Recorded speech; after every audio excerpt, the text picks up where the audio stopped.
কেমন আছেন সবাই? আশা করি মহান আল্লাহর রহমতে সবাই ভালো আছেন, সুস্থ আছেন। আলহামদুলিল্লাহ আমরাও আল্লাহর রহমতে ভালো আছি, সুস্থ আছি। নতুন আরও একটি ব্লগ ভিডিও নিয়ে আপনাদের কাছে হাজির হলাম। আশা করি আজকের এই ভিডিওটি আপনাদের কাছে ভালো লাগবে।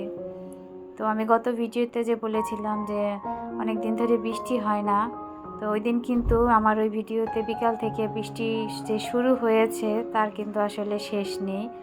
তো অনবরত বৃষ্টি হয়েই যাচ্ছে এই অবস্থা।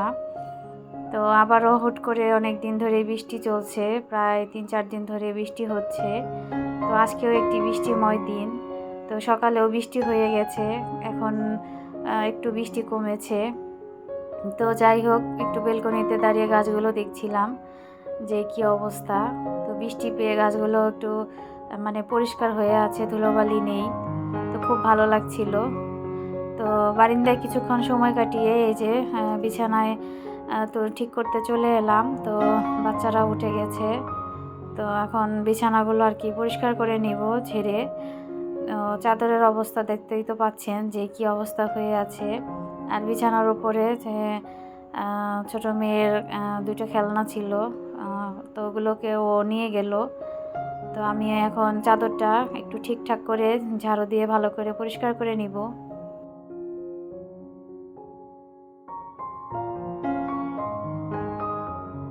তো 3-4 দিন যে পরিমাণে বৃষ্টি হচ্ছে, এখন বৃষ্টিতে একটু বিরক্ত বোধ হয়ে গেছি। আসলে বিরক্ত লাগছে, এত বৃষ্টি আসলে ভালো লাগে না। তো কোনো কিছুই আসলে অতিরিক্ত কিন্তু ভালো লাগে না, স্বাভাবিক হলেই ভালো লাগে। কিন্তু যেহেতু আসলে এই সমস্ত রোদ বৃষ্টিতে আমাদের কোনো হাত নেই, তো আমাদের তো আসলে কিছুই করার নেই। তো যাই হোক, বৃষ্টি তো আল্লাহর রহমত, তো সেই রহমতেই আছি। তো এর চেয়ে বেশি বৃষ্টি হলেও আর কি সমস্যা। তো বাংলাদেশের বিভিন্ন জায়গায় কিন্তু এইরকম বৃষ্টিতে অনেক জায়গায় পানি জমে গেছে। তো আসলে আমাদের অতিরিক্ত কোনো কিছুই আমরা আসলে সহ্য করতে পারি না। তো সব কিছু আসলে স্বাভাবিকই ভালো। আর এই যে প্রতিদিন বৃষ্টি হচ্ছে, আসলে বৃষ্টি হলে কি হবে, গরমের কিন্তু কম নেই, গরমের কোনো কমতি নেই, গরম কিন্তু ঠিকই আছে। আসলে পরিবেশ ওই রকম ঠান্ডাও হতে পারে না। তো আসলে ফ্যান বন্ধ করলে বোঝা যায় অসহ্য গরম। তো আসলে আল্লাহ তাআলা যা করেন আমাদের ভালোর জন্যই করেন। তো যাই হোক, আমি বিছানাটা গুছিয়ে পরিপাটি করে তারপরে আর কি এখন ওয়ার্ড্রোবের ওপরে এই যে দেখেন, এগুলো কিন্তু আসলে প্রতিদিনই গোছায়, তারপরেও এলোমেলো হয়। আর শুধু ওয়ার্ড্রোব বললে কথা না, যে কোনো জিনিস আর কি, বিছানা বলেন, ওয়ার্ড্রোব বলেন, টেবিল বলেন, ড্রেসিং টেবিল বলেন, যাই কিছু হোক না কেন,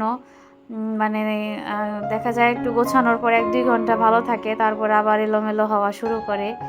তো আসলে জায়গার জিনিসগুলো জায়গায় রাখবো, আর যেগুলোতে আর কি ধুলাবালি পড়েছে তাই সেগুলো আর কি মুছে নিচ্ছি। তো আসলে বৃষ্টি হলে কি হবে, ধুলাবালিও কিন্তু কম হয় না। এই বৃষ্টির মধ্যেও আসলে ধুলাবালি যে কোত্থেকে আসে আসলে বুঝি না। তো এই জিনিসগুলোর ওপরে কিন্তু হালকা ধুলো পড়ে গেছে। এই যে 3-4 দিন ধরে বৃষ্টি হচ্ছে, তারপরেও কিন্তু ধুলো পড়ে গেছে। আর আর এগুলো তো আসলে প্রতিদিনই পরিষ্কার করি। তো যাই হোক, আমি এখন একটা পরিষ্কার ভালো কাপড় নিয়ে তো এগুলো এখন পরিষ্কার করে জায়গার জিনিসগুলো আর কি জায়গায় রেখে দিচ্ছি।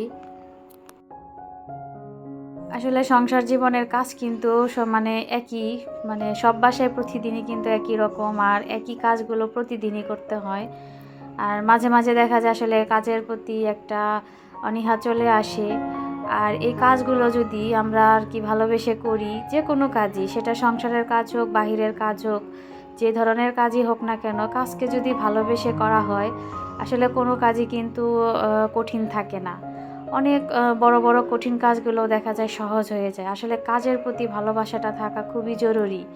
এটা প্রতিটি মানুষের, সেটা হোক ধনী হোক গরিব, সকল মানুষেরই আসলে প্রত্যেকটা কাজের প্রতি শ্রদ্ধা এবং ভালোবাসা থাকা অবশ্যই দরকার। তাহলেই দেখা যাবে যে পৃথিবীতে অনেক কঠিন জিনিস, কঠিন কাজগুলো খুব সহজভাবে হয়ে গেছে, এবং সেটাকে কষ্টটাকে কষ্টই মনে হবে না। তো মোটামুটি যেটুকু পেরেছি আর কি কাজ, সেটুকু গুছিয়ে নিয়েছি। সব ঘরে তো আসলে মুছে নিতে হয়। আর দেখা যায় সব কিছু যদি ভিডিও করি, ভিডিও কিন্তু অনেক বড় হয়ে যায়। তো আসলে এত ভিডিও তো বড় করলে তো আমার আপুরা ভাইয়ারা কেউ দেখবেনও না। তো যাই হোক আর কি, যেটুকু করতে পেরেছিলাম সেটুকুই আপনাদেরকে দেখাচ্ছি। আর এই যে আমার কিন্তু দুপুরে রান্না হয়ে গেছে, তো আমি ঘরটর ক্লিন করে কিন্তু তারপরে রান্নার প্রিপারেশন করে পুরো মানে খাবারটা একদম রেডি করে ফেলেছি। কারণ গ্যাসে মানে চুলায় একদমই গ্যাস ছিল না, রান্না করতেই পারিনি চুলায়। তো এগুলো ইলেকট্রিক চুলায় আর কি রান্না করে নিয়েছি, এই জন্য আর কি ভিডিও করিনি। তো এর মধ্যে আবার আমার একটা পার্সেল এসেছে দারাজ থেকে, তো সেটা রিসিভ করে তো চিন্তা করলাম যে আপনাদের মাঝে একটু শেয়ার করি। তো মাঝে মাঝে আসলে দারাজ থেকে অনেক কিছুই কেনা হয় টুকিটাকি, কিন্তু দেখা যায় যে অনেক সময় ভিডিও করি না কিংবা আপনাদের সাথে শেয়ারও করি না। তো আজকে চিন্তা করলাম যে এটা আপনাদের মাঝে একটু শেয়ার করি। তো এই যে আমার বড় মেয়ে এটা আর কি কেটে নিচ্ছে। তো আসলে জিনিসটা কিন্তু ওরই, তো ওর খুব আগ্রহ দারাজ থেকে কোনো কিছু আসলে যে ও কাটবে, ও দেখবে প্রথমে। আর এটা হচ্ছে একটা অ্যাক্রিলিক কালার। ও যে আপনারা তো অনেকেই জানেন হয়তো যে আমার বড় মেয়ে পেন্টিং করে, তো ওর কালারগুলো শেষ হয়ে গেছিলো, তো বাহিরেও যেতে পারছিলাম না, দেশের যে পরিস্থিতি যে অবস্থা। তো সব কিছু চিন্তা বিবেচনা করে আর কি ঠিক করলাম যে না, দারাজে অর্ডার করে দেই। তো এটা হচ্ছে একটা 18 পিসের সেট। তো এর আগে যেটা কিনেছিলাম সেটা 12 পিসের সেট ছিল। তো আগেরটা পরিমাণে ছোট ছিল, আর এটা হচ্ছে 36 ml এর। তো একটু ভালো পরিমাণে আর কি আছে। তো এটা দ্বারা যে আমার কাছ থেকে 950 টাকা নিয়েছে। তো যাই হোক, কালারগুলো দেখে কিন্তু খুব ভালো লাগছিল, আর মেয়ে তো মহা খুশি যে নতুন কালার পেয়েছে। তো ছবি আঁকার আগ্রহ দেখলাম আরও বেড়ে গেল। তো কি করবো, আসলে বাচ্চারা যেহেতু স্কুল বন্ধ বা বাহিরেও যেতে পারে না, তো এগুলো নিয়ে আর কি থাকছে। লেখাপড়াও মানে দেশের অবস্থার কারণে লেখাপড়াও কিন্তু খুবই একটা খারাপ অবস্থা। তো এই তো এটা হচ্ছে সন্ধ্যাবেলা, মাগরিবের আজান দিচ্ছে, তো বাহিরের ভিউটা খুব ভালো লাগছিল। আর এই যে দেখেন বৃষ্টি কিন্তু হয়েই যাচ্ছে, আসলে ক্যামেরাতে ওই বৃষ্টি কিন্তু বোঝা যাচ্ছে না। আর রাস্তাঘাটের লোকজনও খুব কম। আর সন্ধ্যায় কিন্তু খুবই মানে সুন্দর পরিবেশ। আর এমনি নর্মালি কিন্তু এই রাস্তা অনেক লোকজন থাকে, অনেক মানুষ থাকে, কিন্তু আজকে বৃষ্টির কারণে লোকজন একটু মানে কমই আছে। তো ভালোই লাগছিল সন্ধ্যার আকাশটা দেখতে। তো তারপর নামাজ টামাজ সেরে এই যে এসেছি সন্ধ্যার নাস্তা বানাতে। তো আজকে সিঙ্গারা বানাবো। তো মেয়েরা প্রতিদিনই তো বাহিরের কিছু না কিছু খাবার খায়। তো আজকে চিন্তা করলাম যে না, আমি নিজেই কিছু বানিয়ে দিই। তো বাসায় বানানো জিনিসটা আমার মেয়েরা খুবই পছন্দ করে। তো এই যে আমি ভিতরে পুরটা ভরে আলু পুর এবং আলুর সাথে আমি কিছু মুরগির মাংসও দিয়েছিলাম। তো এই তো আমি এখন সিঙ্গারা শেপটা দিয়ে নিয়েছি। তো আসলে অতটা ভালো হয়নি, কারণ যেহেতু আমি অত ভালো করে বানাতে পারি না। তো যেটুকু পেরেছি আর কি বাচ্চাদের খুশি করার জন্য। আর খেতে কিন্তু মাশাআল্লাহ ভীষণ ভালো হয়েছিল। আসলে বাসায় তৈরি করে বানানো খাওয়া কিন্তু অনেকই ভালো, স্বাস্থ্যের জন্যও ভালো এবং অনেক টেস্টিও হয়। আর এই যে দেখেন একটা ভাজতে যেয়ে আমার কিন্তু একটা সিঙ্গারার ইটা খুলে গেছিলো, মুখটা হয়তো ভালো করে লাগানো হয়নি। তো এই তো একটু লাল লাল করে মচমচা করে ভেজে এখন আমি সিঙ্গারাগুলো তুলে নিচ্ছি। ওদিকে মেয়েরাও তাড়া দিচ্ছিল বারবার যে এখনও হয়নি, এখনও হয়নি। আসলে কোনো কিছু বানালে মেয়েরা একদম অস্থির হয়ে যায় যে তাড়াতাড়ি দাও।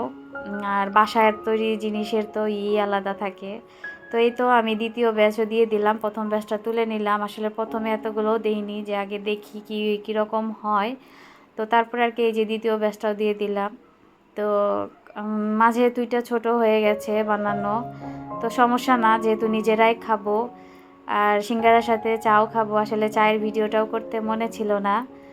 আর গ্যাস দেখলাম যে একটু এসেছে বিকেলবেলায়, তো সেই গ্যাসেই আর কি রান্না করছি। তো এই তো আমি এক এক করে কিন্তু সবগুলো সিঙ্গারা ভেজে নিয়েছি। আর সিঙ্গারা আসলে খেতে কিন্তু ভীষণ মজা হয়েছিল, সাথে যেহেতু মাংসের কিমাও ছিল। তো এই তো আমার সিঙ্গারা রেডি, বাচ্চারা এখন খেয়ে দিয়ে আর কি খুব তৃপ্তি করেও খেয়েছে। তো এই তো এটা হচ্ছে রাত 8টার দিকে। তো 8টার সময় আর কি যে মেয়েদের নিয়ে পড়তে বসিয়েছি, যেহেতু বড় মেয়ে তো এখন একটু বোঝে, বললে একটু শোনে, কিন্তু ছোটো জনের তো প্রথম জীবনের হাতে খড়ি আর কি যেটা। তো তো যাই হোক, এগুলো কিন্তু আমি সব ওকে হাত ধরে ধরে লিখিয়েছি, কারণ ও নিজে কিন্তু একদমই লিখতে পারে না। তো তাকে পড়ার কথা বললে সে নানান বায়না করে এবং বাহানা দেখায় এবং বলে যে আমার ছুটি হয়ে গেছে, আমি লিখবো না। সে কিন্তু কলমটা ভালো করে ধরতে পারছে না। তো আমি তো ওই যে হাত দিয়ে ধরে ধরে আর কি এগুলো কিন্তু সব লিখিয়েছি। তো প্রথম লাইনটা আমি লিখেছিলাম, পরেরগুলো এরকম ধরে ধরে সব লিখিয়েছি। সে নিজে থেকে চেষ্টা করলে মানে জিনিসটা শেপই আনতে পারে না। তো আসলে কি করা, বাচ্চাদের দেখা যায় এই সময়টায় একটু লেখাপড়া শেখানোর একটু কষ্ট হয়ে যায়, যেহেতু একদম হাতে ধরে শেখাতে হয়। তো যাই হোক, সবাই আমার মেয়েদের জন্য দোয়া করবেন। আর ছোট মেয়ে মানে ওর তো লেখাপড়া করার থেকে ড্রয়িংয়ের প্রতি বেশি আগ্রহ। সে ছবি আঁকতে পছন্দ করে, সে ছবি আঁকবে নিজে নিজে, যা মনে হয় তাই আঁকবে, কিন্তু লেখাপড়া সে একদমই করবে না। আসলে এগুলো একটু এই বয়সে একটু জোর করেই করানো হয়। তো যাই হোক, ভিডিওটা কেমন লাগলো আপনাদের কাছে, আপনারা প্লিজ অবশ্যই আমাকে কমেন্টের মাধ্যমে জানাবেন। আর আমার ভিডিওতে প্লিজ একটি লাইক দিয়ে আমার পাশেই থাকবেন। আপনার একটি লাইক আমার কাছে কিন্তু মহামূল্যবান।